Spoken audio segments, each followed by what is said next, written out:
संदीप शर्मा ने लिखा है, गुरुजी, दो लोगों के संबंधों में अगर एक व्यक्ति बातों को समझ रहा है और दूसरा व्यक्ति उतना नहीं समझ रहा, तो जो व्यक्ति समझ रहा है वो अपने को जैसे देखेगा उसी तरह अपने पार्टनर को भी तो देखेगा। संदीप, हमेशा एक का नियम है, दो लोग एक जैसा नहीं समझते हैं और जीवन में जो व्यक्ति समझता है उसके ऊपर उत्तरदायित्व तो ज़्यादा होता है। जो समझे वो आगे चले।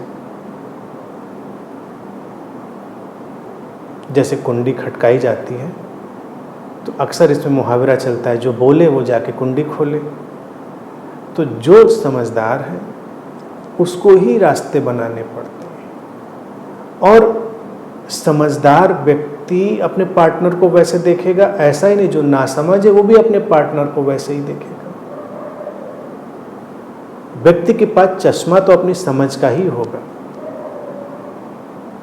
अपनी समझ के चश्मे के अलावा व्यक्ति और देख भी क्या सकता है। लेकिन अगर दो लोग साथ में हैं तो बिल्कुल समानांतर वो समझ के साथ चल रहे हों, ये कठिन होता है। तो बेहतर होता है कि जो जिसको भी लगता है कि वो ज़्यादा समझदार है तो उसके ऊपर संवेदनशीलता का उत्तरदायित्व, रिस्पॉन्सिबिलिटी ज़्यादा है और वो उस अनुसार चले तो दूसरा व्यक्ति भी देर सवेर उस समझ को ग्रहण कर पाएगा और चीज़ें सुधरेंगी। दूसरे से अपेक्षा करी जाए कि वो समझे इस बात को, ये अच्छा नहीं होता।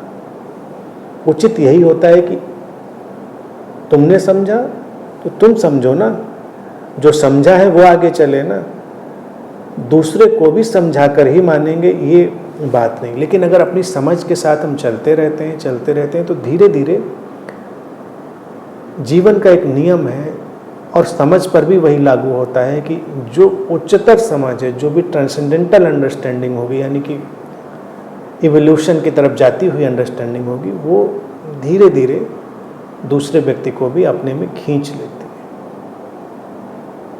जैसे ग्रेविटेशनल पुल होता है, ऐसे लेविटेशनल पुल होता है, समझ का और नासमझी का।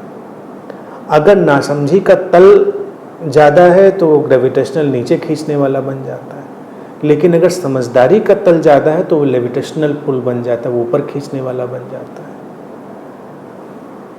तो अक्सर संबंधों में रस्साकशी भी चलती है, किसका वजन ज़्यादा है। तो समझ को विकसित करने का काम इसीलिए ज़्यादा करना चाहिए ताकि उसका लेविटेशनल पुल ज़्यादा बन सके। बाकी खींचातानी तो दोनों तरफ चलेगी, लेकिन जो समझ चुका है वो अपनी सचेतनता के साथ उतना नीचे नहीं खींचा जा सकेगा, ये बात तय है। लेकिन जो भी नासमझ है वो बड़ी आसानी से ऊपर खींचा जा सकता है, क्योंकि उसको तो नीचे ऊपर का पता ही नहीं। और नीचे ऊपर क्या है, नीचे ऊपर का मतलब नहीं, जो बात या जो समझ भी व्यक्ति को शांति देती है, ठहराव देती है, वही समझ तो श्रेष्ठ होती है। जो समझ भी व्यक्ति को बिखराव देती हो, अशांति देती हो, वो तो श्रेष्ठ नहीं हुई। और हर व्यक्ति को यही चाहिए जीवन में, शांति चाहिए, ठहराव चाहिए। हर व्यक्ति को वही बेशर्त प्रेम चाहिए। तो अगर है तो आप एक मैग्नेटिक पुल अपने अंदर ले आते हैं और फिर दूसरा बरबस खींचा जाता है, देर सवेर, सूनर और लेटर खींचा ही जाता है उसमें।